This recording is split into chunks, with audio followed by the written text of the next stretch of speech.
Hey everyone, welcome back to the channel. Today's video is packed with Forsaken news, new leaks, big community discussions, and even a bit of controversy. From Miquat's leaked skin for Slasher to the Hearken concept for Guest 666, and finally the wild story surrounding SoulDrivenLove. We've got a lot to go over, so grab a snack, sit back, and let's get straight into it. Because trust me, you're gonna want to see everything. All right. Let's start with what everyone's been talking about. The Miquat Skin for Slasher. If you've ever played Die of Death, then you know exactly who Miquat is. One of the most recognizable and high-quality skins in that entire game. It's stylish, it's terrifying, and it's got that perfect Forsaken vibe. Which is why fans completely lost it when Alex started teasing Miquat for Forsaken. So far, Alex has shared several sneak peeks, including the skins model, idle animation, and the gashing wound attack sequence. And honestly, the quality is already looking top tier. The model perfectly captures the tone of Forsaken, dark, eerie, with subtle glows and fine details that make it feel alive. Now, one thing that caught everyone's attention is the music in the teaser.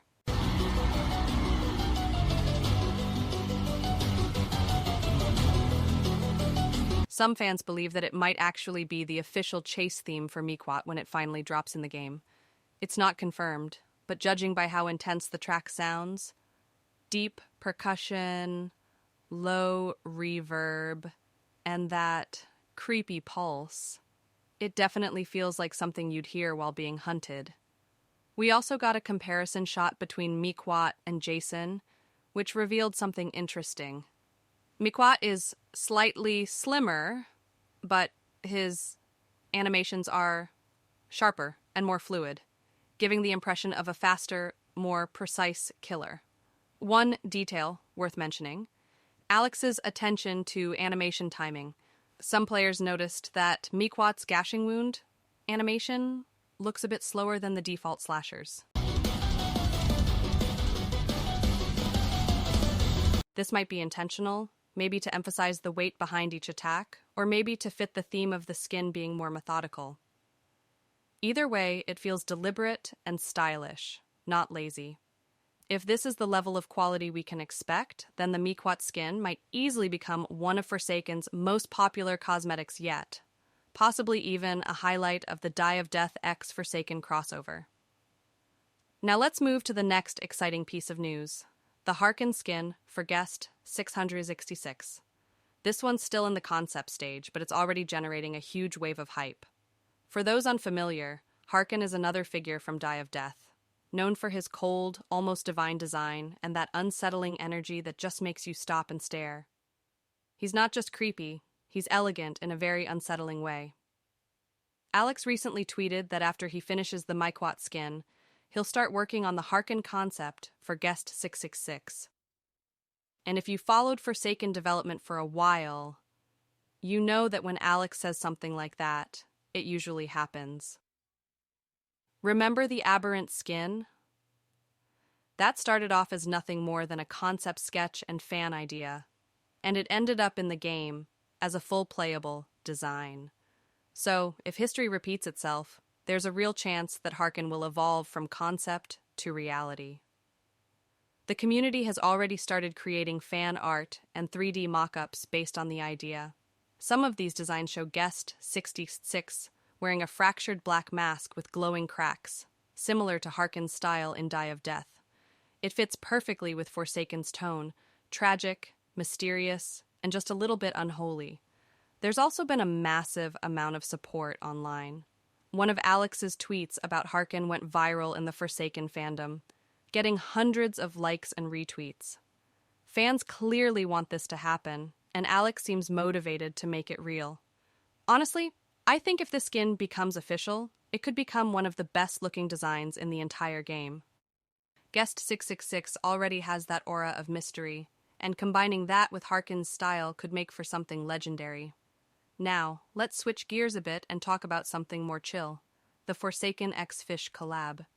if you didn't know, this was a smaller crossover that happened earlier in the game's life. It added some surprisingly cool skins, like the Fisher skin for Shedletsky, which honestly still looks fantastic. It was one of those quiet collaborations that not everyone noticed, but those who did absolutely loved it. The reason this is back in the news is because the CEO of Isaac recently posted a message in the official Forsaken Discord saying, "Stay tuned for anything they might do in the future." Now that might sound like a casual tease, but it's actually very interesting. It suggests that the Forsaken X Fish partnership isn't over, and that more collab content might be on the horizon.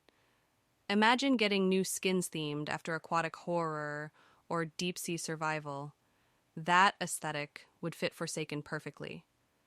Even something like a drowned version of a classic slasher would look incredible. And hey, if Forsaken's willing to do smaller, unexpected collaborations like this, maybe they'll eventually branch out even more. A crossover with Nico's Next Bots or 99 Nights in the Forest would be wild, but at this point, nothing feels impossible. Now, it's time to talk about the biggest drama of the week, and honestly, one of the most uncomfortable ones, the SoulDrivenLove situation.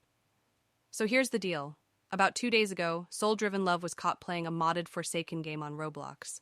The person who exposed him was none other than CoolTire, the owner of that modded server. Almost immediately, screenshots started circulating online.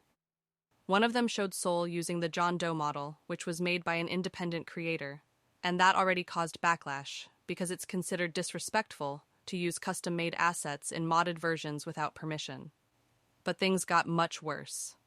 CoolTire then posted several more screenshots showing Soul chatting in-game, and the messages were, well, extremely inappropriate. They were so bad that people on Twitter started warning others about the screenshots themselves. Without going into detail, because of YouTube's rules. The things he said were beyond unprofessional and completely unacceptable, especially considering the public setting. What made it worse is that some of the players in that lobby were likely minors. As you can imagine, the community went absolutely wild after that. Fans, modders, and even a few known figures in the Forsaken space called him out. People are angry, disappointed, and just tired. Because this isn't the first time SoulDrivenLove has been involved in controversy. You'd think after so many previous issues, he'd take a step back, reflect, and try to make things right. But based on what we've seen, it doesn't look like much has changed. It's genuinely sad to see someone who used to contribute to this community fall so far. But actions have consequences. And this situation really highlights that. I'm curious what you think. Do you believe someone like that can come back from this kind of reputation?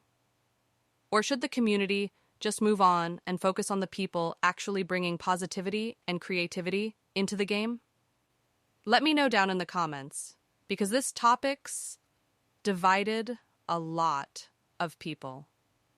So yeah, that's pretty much everything going on in the Forsaken world right now. From exciting leaks to frustrating drama, it's been a wild week. Overall, Forsaken continues to evolve, with every leak, concept, and community discussion pushing the game's identity forward. Even when the news isn't perfect, it's clear that this community is passionate, creative, and deeply invested in Forsaken's future. If you made it this far, thank you so much for watching. Make sure to like, subscribe, and hit the notification bell so you don't miss any future Forsaken updates, leaks, and breakdowns. I've got more videos coming soon covering upcoming skins, new collaborations, and maybe even some secret developer teasers. Until then, stay safe, stay kind, and I'll see you all in the next one. Peace.